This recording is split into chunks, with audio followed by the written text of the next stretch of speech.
इंशाअल्लाह ताला मेरी आपसे गुजारिश है कि थोड़ा एहतियात करिए और इलेक्ट्रिक के वायर से दूर रहिए। मैं आप तमाम का शुक्रिया अदा करता हूँ कि आपने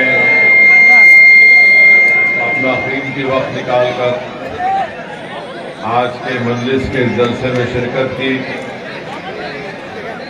आप जानते हैं कि राजस्थान की सियासत में मजलिस इत्तेहादुल मुस्लिमीन पहली मर्तबा चुनाव लड़ने जा रही है और पिछले एक साल से मजलिस के जिम्मेदारों ने जनाब जमील खान साहब की क़ियादत में राजस्थान के मुख्तलिफ मुकामात पर मजलिस के संगठन को मजबूत किया।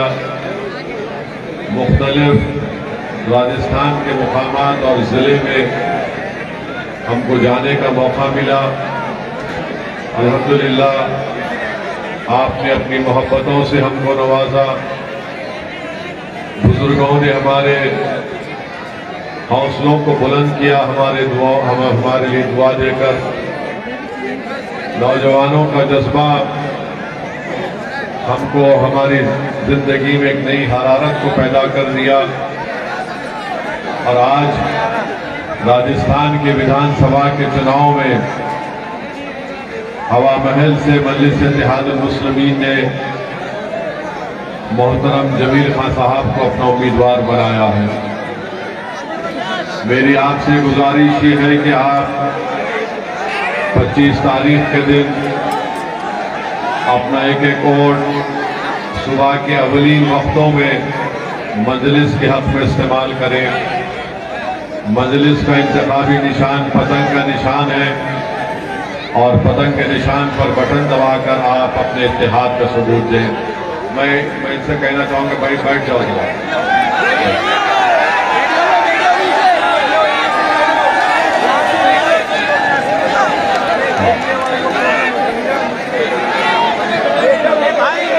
मेरे अजीज दोस्तों और बुजुर्गों, भारत की राजनीति में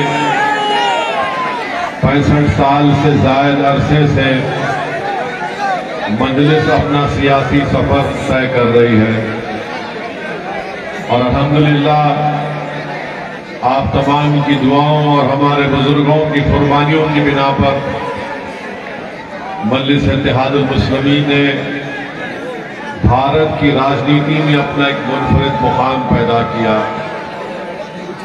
मजलिस का पैगाम यही है, मजलिस का नस्बुल ऐन यही है, मजलिस की सोच और फिक्र यही है कि भारत की राजनीति में अगर कमजोरों को, अल्पसंख्यक समाज को, दलितों को, आदिवासियों को, गरीबों को अगर वो इंसाफ चाहते हैं तो उनको सियासत में हिस्सा लेना पड़ेगा। अगर वो हिस्सेदारी चाहते हैं तो आपको मुत्तहिद होकर अपने के वोट का इस्तेमाल करके अपने नुमाइंदों को कामयाब करना पड़ेगा।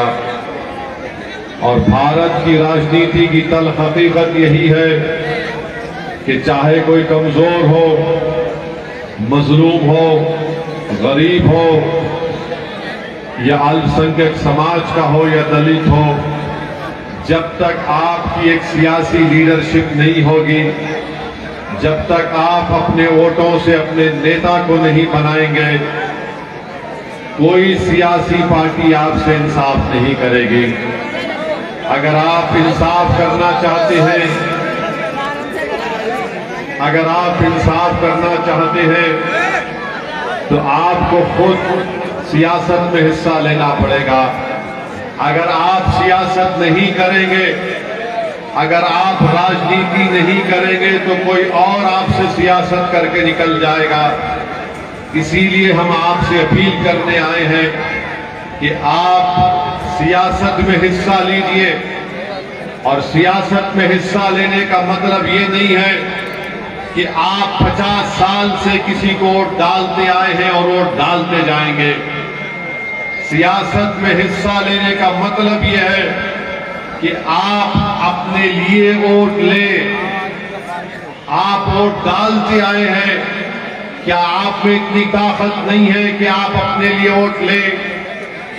अगर आप जब अपने लिए वोट लेना शुरू कर देंगे तब आप देखेंगे कि राजस्थान में एक नया इनकलाब बर्पा होगा। मजलिस जब ये कोशिश करती है तो सब मजलिस की मुखालिफत में खड़े हो जाते हैं, चाहे बीजेपी हो, चाहे कांग्रेस हो, चाहे नरेंद्र मोदी हो, या राहुल गांधी हो, या अमित शाह हो, या अशोक गहलोत हो। ये दोनों एक बात पर मुत्तफिक है कि राजस्थान में सबका नेता हो सकता है मगर आपका कोई नेता नहीं हो सकता है।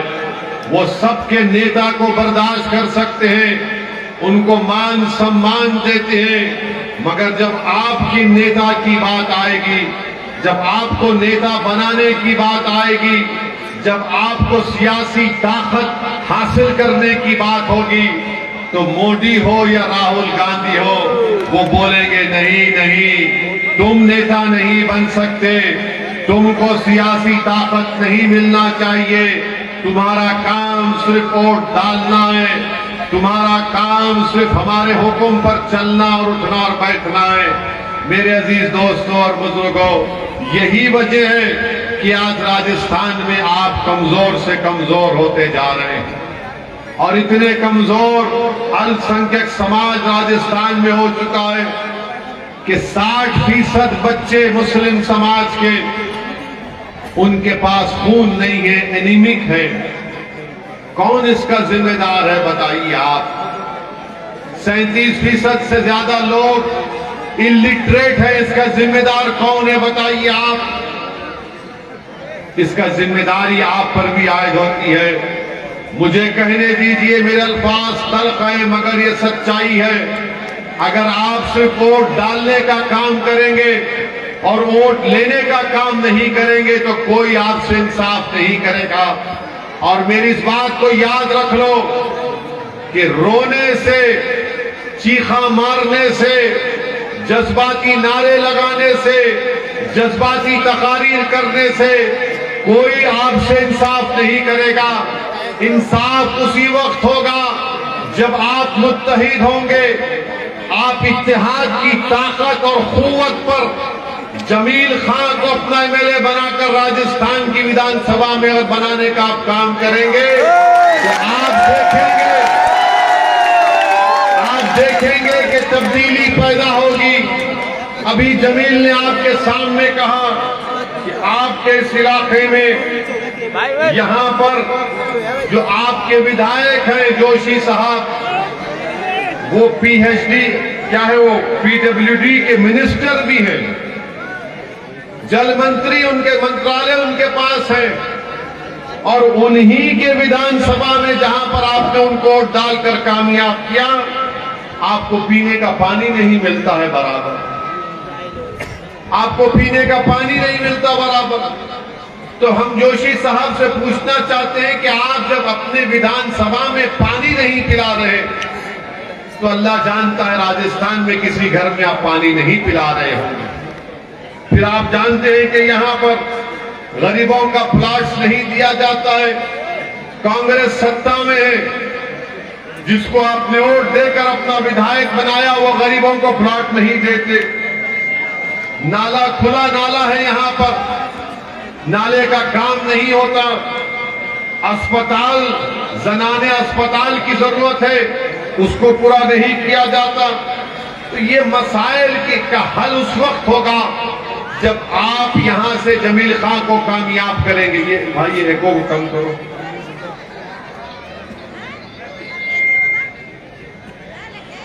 मैं आपसे ये गुजारिश करने आया हूं कि इस बार आप अपने वोट का सही इस्तेमाल करिए।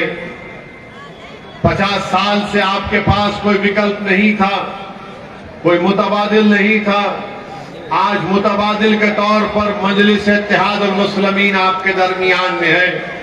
आप कभी कांग्रेस का साथ दिए, तो कभी कांग्रेस से नाराज होकर आपने बीजेपी का साथ दे दिया, मगर आज हम आपके दरमियान में खड़े होकर आपसे अपील कर रहे हैं कि आपके पास एक मुतबादिल है, एक ऑल्टरनेट है, एक विकल्प है, आप उसका इस्तेमाल करिए। आपके वोट की अहमियत बढ़ेगी, आपके बच्चों का मुस्तकबिल अच्छा होगा। आपके ये विधानसभा हवा महल में यहाँ पर तमाम जो तकालीफ है उन तकालीफ का खात्मा होगा। आज आपको लड़ने वाले की जरूरत है। क्या ये बात सच नहीं है कि जोशी साहब के बेटे के ऊपर एक केस चल रहा है, उसके ऊपर कोई बात नहीं करता? मैं पूछना चाहता हूं, जोशी साहब, क्या आप अपने बेटे को कंट्रोल नहीं कर सक रहे, तो कैसे इस विधानसभा की मां और बहनों की इज्जत की हिफाजत आप कर पाएंगे?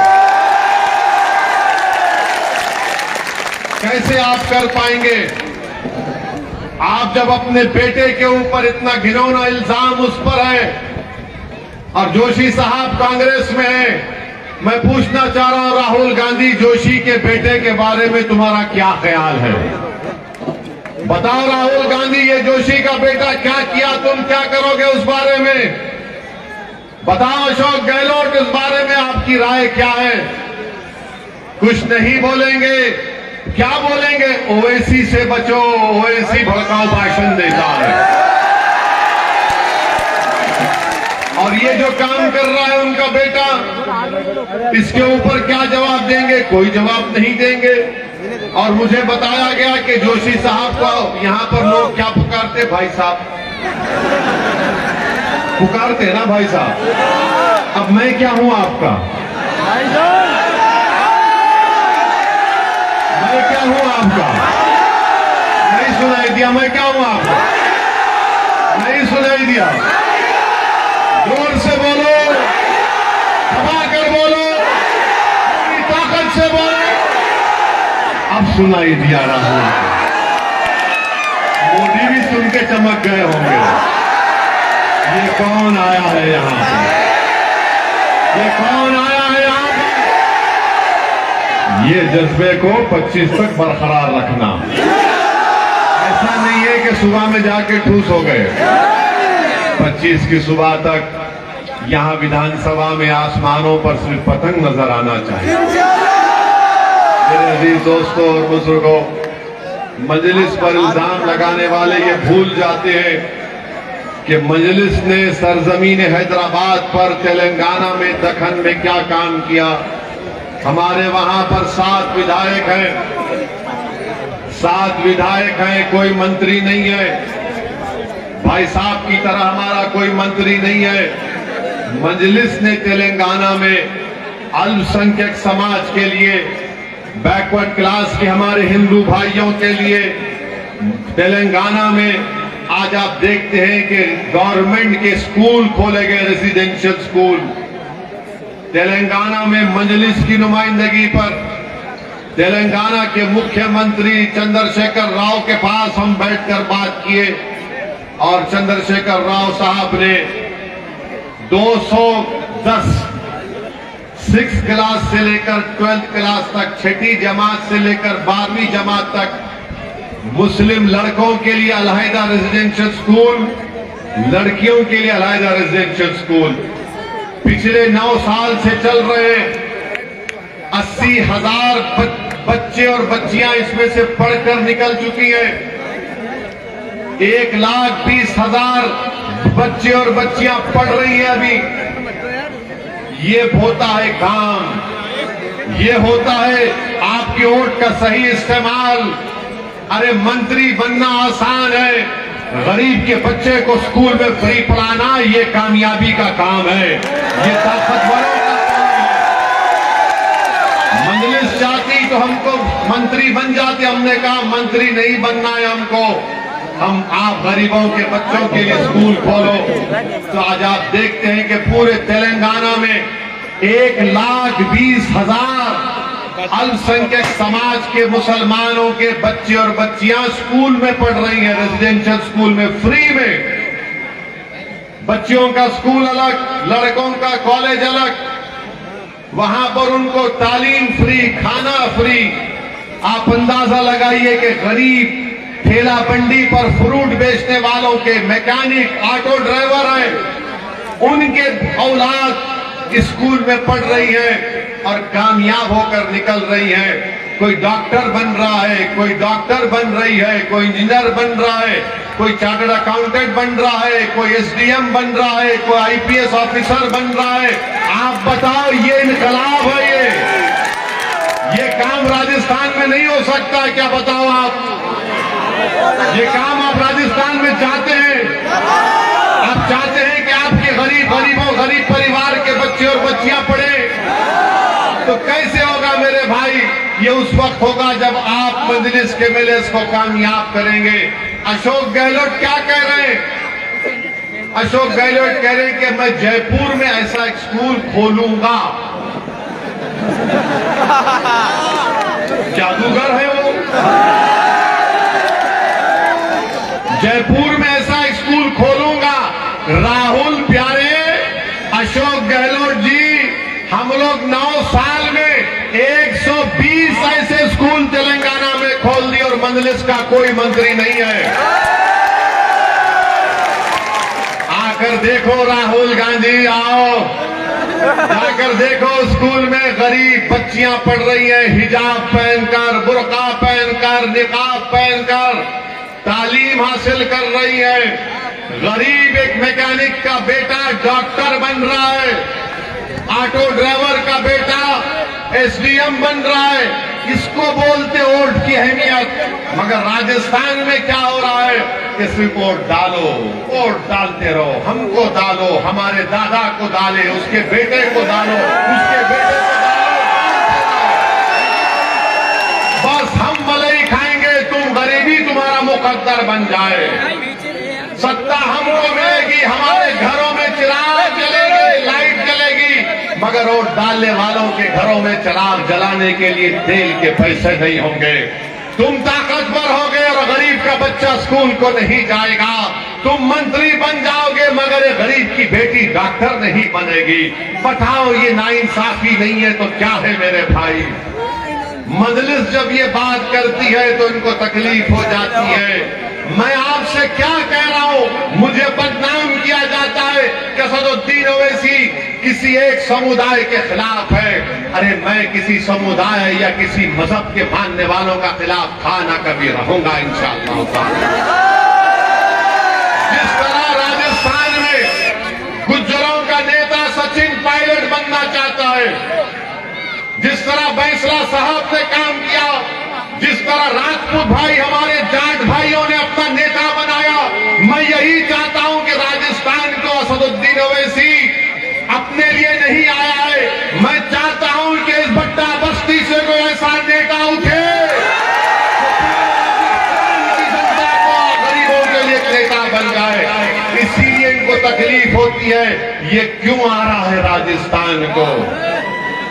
इनके पेट में दर्द शुरू हो जाता है कि ओवैसी यहां पर क्यों आ रहा है। अरे ओवैसी यहां पर अपने लिए नहीं आ रहा है, ओवैसी राजस्थान को आया है। और इंशाअल्लाह ताला जब तक अल्लाह मुझे जिंदा रखेगा मैं राजस्थान को आता रहूंगा।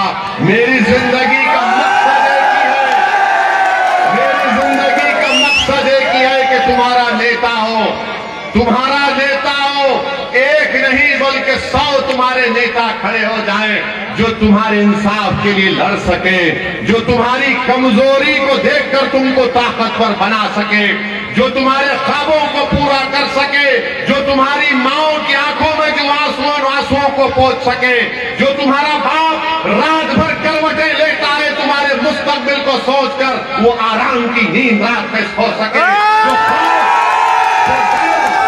जो खौफ और डर जो नौजवानों में रहता है कि कहीं रात में पुलिस हमारे घर पर आकर उठाकर थाने ना लेके जाए। मैं नौजवानों को कहना चाह रहा हूं कि तुमको डरने की जरूरत नहीं होगी अगर तुम अपना नेता बनाओगे। ये नेता आपको बनाना पड़ेगा। कोई आसमान से आने वाला नहीं, कोई जमीन से निकल कर आने वाला नहीं।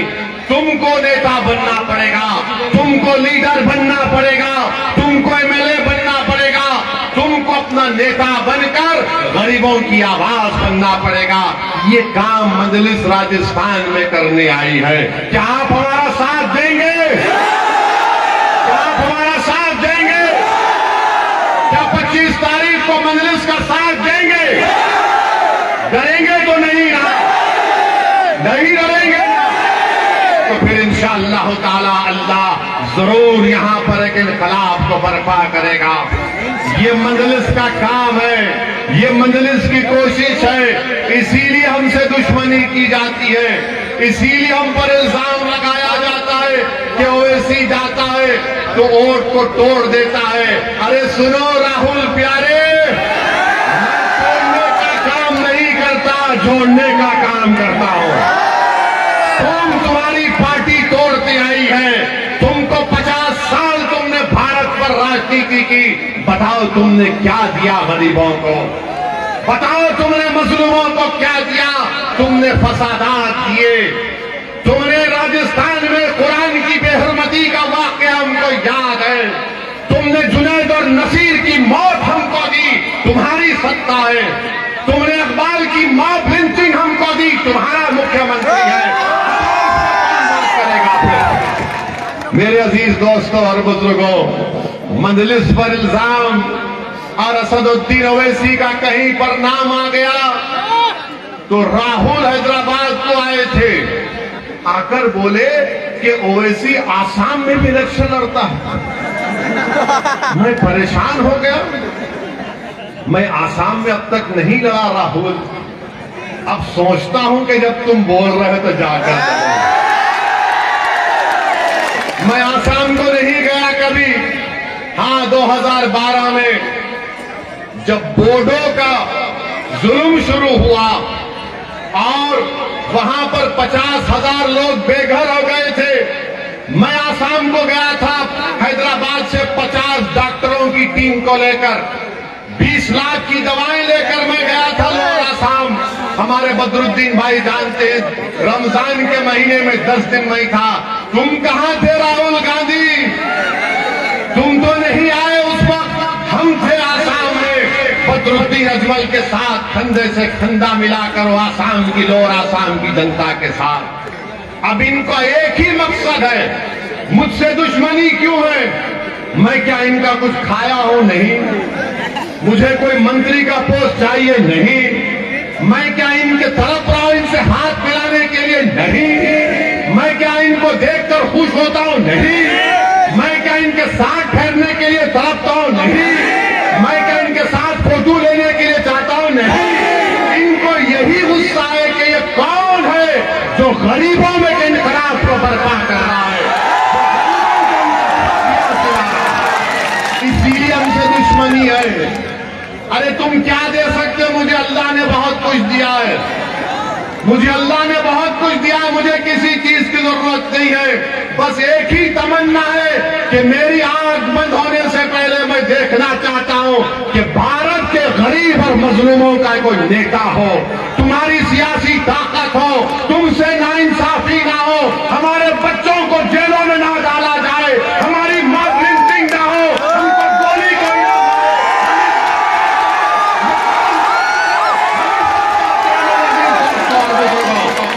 ये बात इनको पसंद नहीं आती, ये बात इनको पसंद नहीं आती। अरे तुम भारत को जोड़ रहे हो, मैं गरीबों को जोड़ने का काम करता हूं। तुम भारत को बोल रहे हो, मैं मजलूमों को जोड़ना चाहता हूं। तुम्हारे जोड़ने में और मेरे जोड़ने में फर्क है।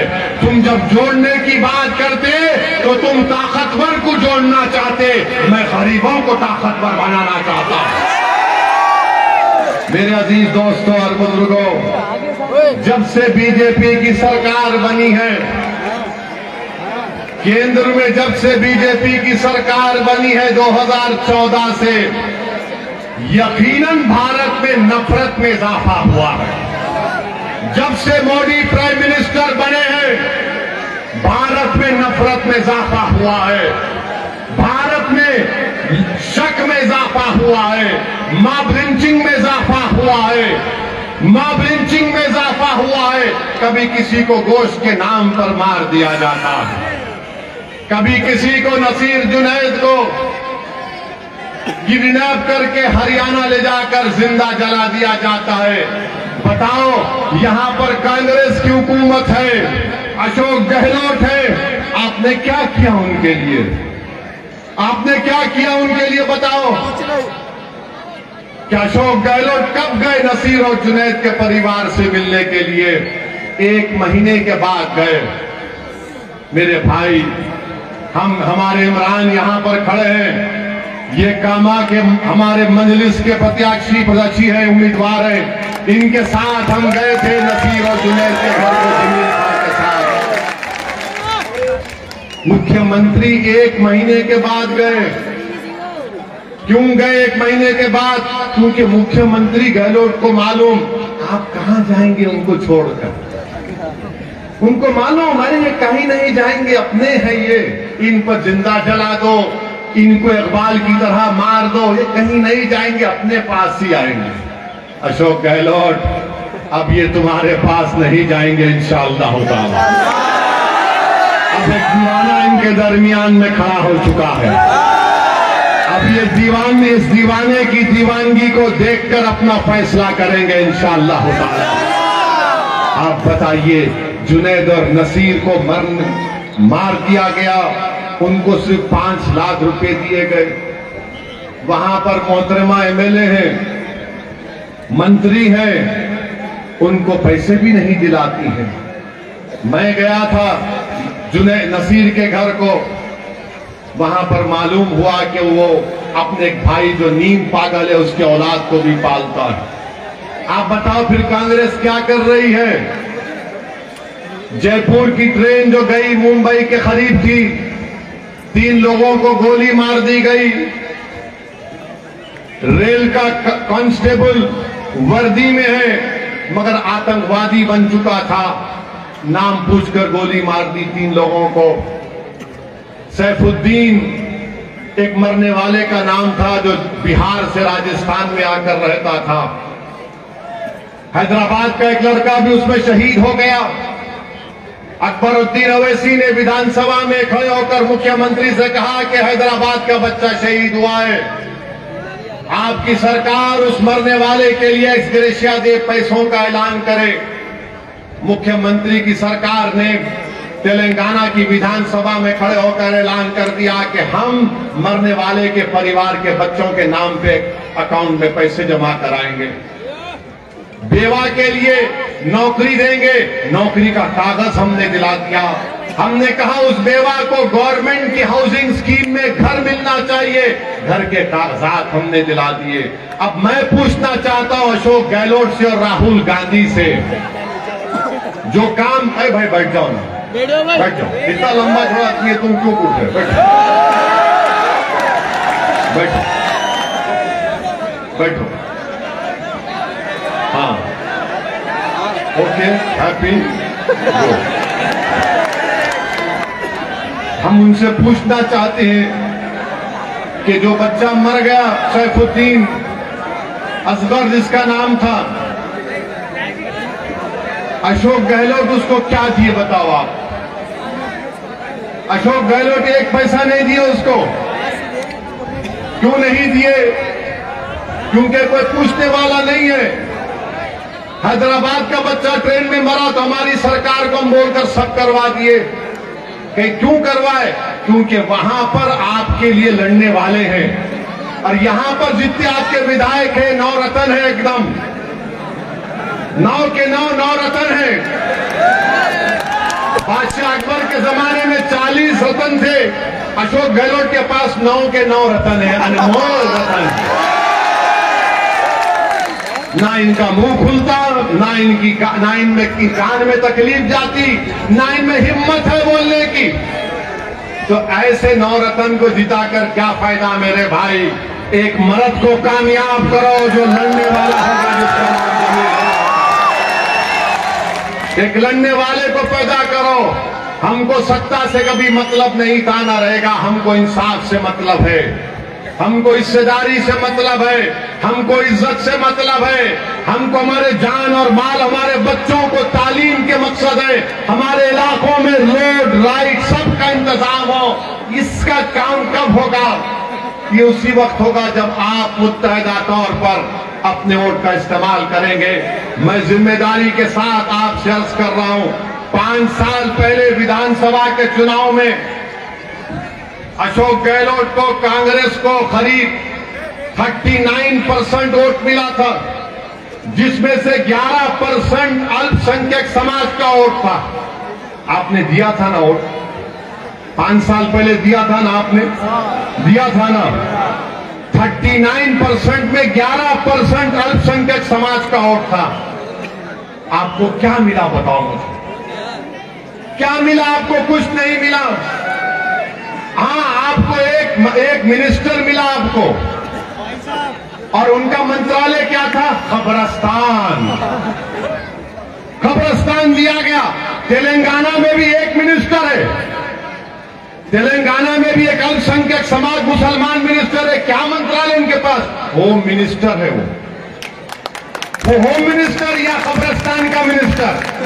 फर्क महसूस करो आप। और फर्क ये बता रहा है कि आपके पास जब सियासी ताकत होती है तो हुकूमत को बनाना पड़ता है। अशोक गहलोत को मालूम आप कहीं नहीं जाने वाले हैं, आप फिर आके उनके गोद में आके बैठेंगे, उन्हीं को वोट देंगे, चाहे कुछ भी कर लो। मगर मेरे भाई, ये तब्दीली पैदा करना पड़ेगा आपको। और फिर आप देखते हैं कितना बजट अल्पसंख्यक मिनिस्ट्री का है। 1 साल पहले 99 करोड़ था। मैंने आकर आईना दिखाया अशोक गहलोत को, तो उनको जरा शर्म आ गई, तो उन्होंने ऐलान किया कि इस साल 250 करोड़ कर दिए। तेलंगाना में कितना है? 2200 करोड़ है। 2200 करोड़ है। मजलिस के 7 एमएलए हैं, कोई मंत्री नहीं है। 2200 करोड़ में से 16, 17, 1800 करोड़ रिलीज हो जाते हैं। ये ताकत है। राजस्थान में 6 राज्यसभा के एमपी हैं। अशोक गहलोत, राहुल गांधी ने किसी एक अल्पसंख्यक समाज के आदमी को नहीं दिया। केरल के आदमी को दिया, महाराष्ट्र के आदमी को दिया, हरियाणा के आदमी को दिया। क्यों नहीं देते आपको? इसलिए नहीं देते राहुल गांधी, अशोक गहलोत कि जयपुर से दिल्ली तक राजस्थान में कोई आपका नेता ना बन जाए, इसीलिए नहीं देते आपको। और मजलिस ये चाहती है कि एक ऐसे आदमी को आपके सामने खड़ा किया जाए जिसके चेहरे को देखकर आप कहेंगे कि हाँ, ये जो मैं चेहरा इसका देख रहा हूं, ये मेरी तकलीफ को समझेगा, ये मेरी लड़ाई लड़ेगा, और वो काम मजलिस करके दिखाएगी आपके साथ इंशाअल्लाह। तो मेरे अजीज दोस्तों और बुजुर्गों, आपसे अदबन गुजारिश ये है कि 25 तारीख के दिन पतंग के निशान पर मजलिस को वोट दीजिए। यकीनन बीजेपी को सत्ता में आने मत दीजिए राजस्थान में इंशाअल्लाह होगा। यकीनन बीजेपी को रोकना है हमको। मगर याद रखो, कहीं रोकने में अपने घर को अंधेरे में मत डाल दो। मेरे भाई, तुमने जिसके लिए वोट दिया वो तो मोटे हो गए, मलाई खा गए, मगर हम कमजोर के कमजोर होकर रह गए। यकीनन राजस्थान में बीजेपी की सरकार नहीं बननी चाहिए, नहीं बनेगी इंशाअल्लाह ताला। हम भी कोशिश करेंगे पूरा। मगर कांग्रेस के नेताओं को बताना पड़ेगा राहुल गांधी को कि 2018 में तो गहलोत मुख्यमंत्री बन गए, और 4 महीने के बाद जब पार्लियामेंट के चुनाव हुए, मजलिस नहीं थी, जब एक भी सीट पर कांग्रेस का एमपी नहीं जीता। अब कह रहे कांग्रेस वाले ओवैसी तोड़ने आया है। अरे जब तो मैं नहीं था ना, जब तो दूल्हे भाई नहीं आए थे,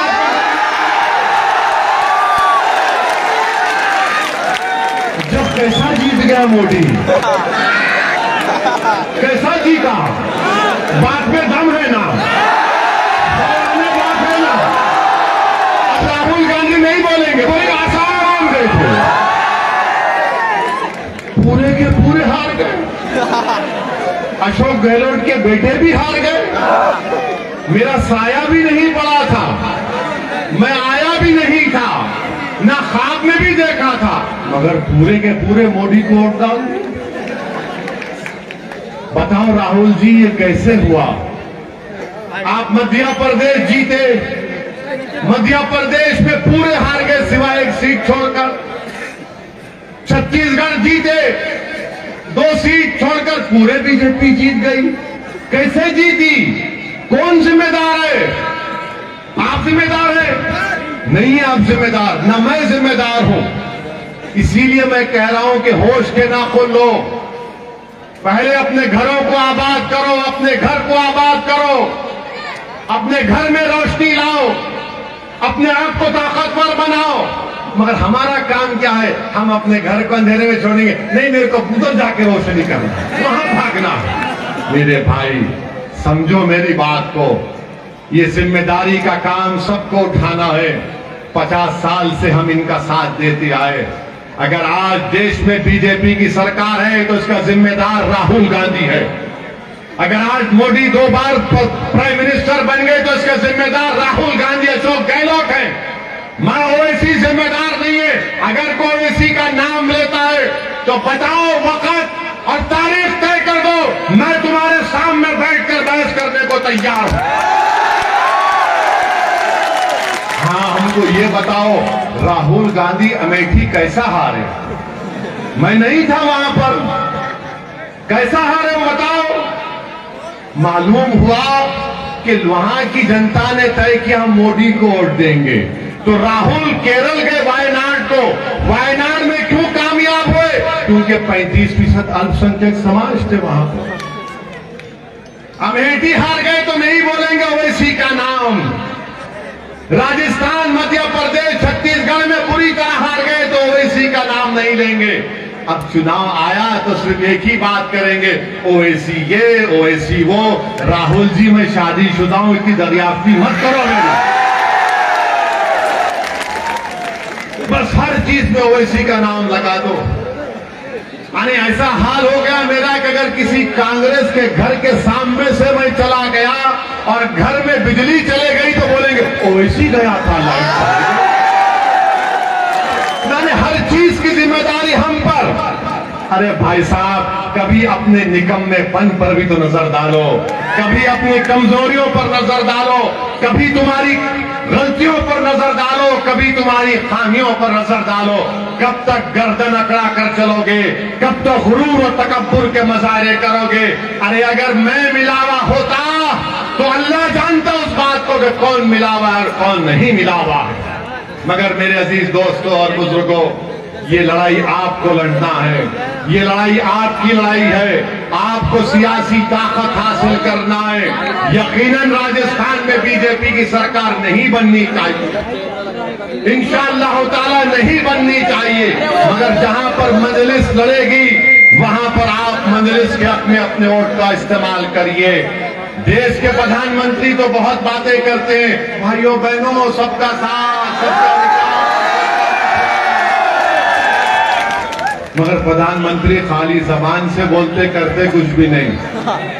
प्रधानमंत्री के पास एक मुस्लिम एमपी नहीं है, प्रधानमंत्री के पास लोकसभा में मुस्लिम एमपी नहीं है, प्रधानमंत्री की कैबिनेट में अल्पसंख्यक समाज का मुसलमान का मंत्री नहीं है।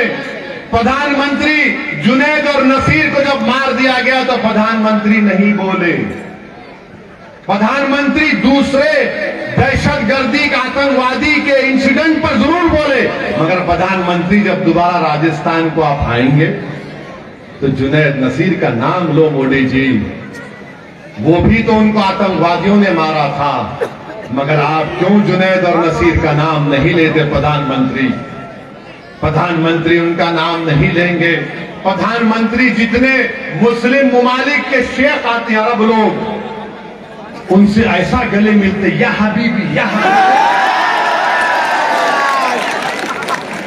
और जुनैद नसीर का नाम नहीं लेंगे। उनसे मोहब्बत, हमसे मोहब्बत नहीं प्रधानमंत्री आपको, हमसे भी मोहब्बत करो प्रधानमंत्री, नुकसान नहीं होगा आपका। आप देश के प्रधानमंत्री हैं, आप भारत के 130 करोड़ जनता के प्रधानमंत्री हैं।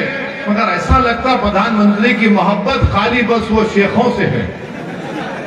आप देखिए टीवी के ऊपर ऐसा हाथ पकड़ लिए तो छोड़ते नहीं। मैं भी सोचता हूँ क्या पकड़ लिया भाई, छोड़ ही नहीं रहा, छोड़ ही नहीं रहा। प्रधानमंत्री कभी हमारा हाथ तो छोड़ो, कभी एक नरम निगाहों से हमको देख लो कि जुनैद और नसीर का क्या हाल होगा। प्रधानमंत्री का भी देख लो, इस विधानसभा में इंसान रहते हैं, कैसे रहते हैं यहां पर देख लो आप, क्या हो रहा है यहां पर देख लो आप।